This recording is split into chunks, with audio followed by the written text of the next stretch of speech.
Quels changements subissent les paysages terrestres? C'est pour répondre à cette question que l'Agence spatiale européenne a développé ce satellite Sentinel-2B au sein du programme Copernicus. Un concentré de technologies dont les capteurs balayent un couloir de 290 km. On parle d'une mission qui se consacre à l'observation des terres émergées. Les terres émergées sont importantes à observer parce que c'est la zone de la planète où l'espèce humaine vit et se développe. Nous avons déjà en orbite depuis juin 2015 un premier satellite.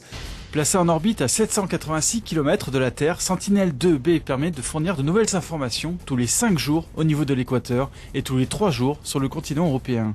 Aucune mission actuelle n'atteint une telle fréquence. Ces clichés seront particulièrement utilisés dans le domaine de l'agriculture ou de la gestion forestière.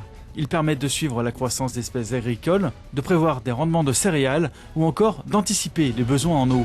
L'instrument optique du satellite permet de prendre en compte ces éléments. Et ces éléments sont constitués d'eau, de chlorophylle, de terre. Et pour réaliser la discrimination de chacun de ces éléments, il faut prendre des images très précises dans des canaux spectraux particuliers. Ces canaux spectraux sont au nombre de 3 et ils sont positionnés dans le rouge. C'est bizarre parce qu'on voit la végétation verte, mais la réalité, c'est qu'elle absorbe le rouge.